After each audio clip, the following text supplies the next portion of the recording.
বিদেশি শিক্ষার্থীদের ভিসার আবেদন স্থগিত কেন করল ট্রাম্প প্রশাসন? এটা একটা নতুন খবর এবং মার্কিন বিশ্ববিদ্যালয়ের উপর কেন্দ্রীয় সরকারের একটা নিয়ন্ত্রণ নিয়ে একটা বেশ হার্ভার্ড নিয়ে বেশ কিছু কথা হচ্ছে হার্ভার্ডে, এবং বর্তমান আমেরিকান প্রশাসন তো নতুন একটা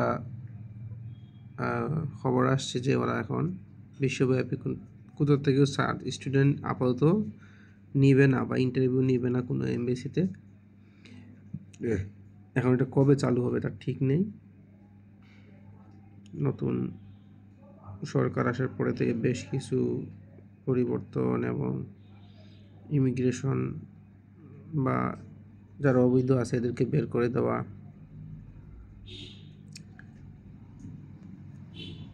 এখন এটা একটা বিশাল ইম্প্যাক্ট পড়বে শিক্ষা খাতে, এবং যারা বিদেশ থেকে যাবে এবং ভার্সিটিতেও একটা ইম্প্যাক্ট পড়বে। প্রত্যেকটা ভার্সিটি তো বিদেশি স্টুডেন্টরা প্রচুর যায়। দেখা যাক এটা আসলে কী হয় শেষ পর্যন্ত।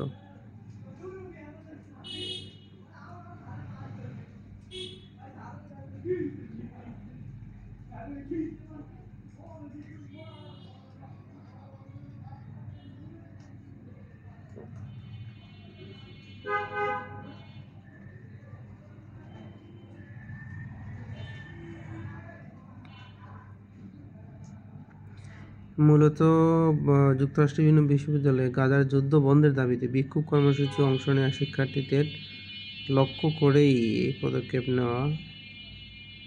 হার্ভার্ডে বিশ্ববিদ্যালয়ে কিছু শিক্ষার্থী প্রতিবাদ করেছিল আর কি ফিলিস্তিনের পক্ষে বা যুদ্ধ নিয়ে।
যুক্তরাষ্ট্রের অংশ হলে কানাডাকে বিনামূল্যে গোল্ডেন ডোম বলতে ট্রাম্পের নতুন প্রস্তাব, মানে কানাডা যদি আমেরিকার সাথে মার্জ হয়ে যায়, মানে আমেরিকার সাথে যুক্ত হয়ে যায়, তাহলে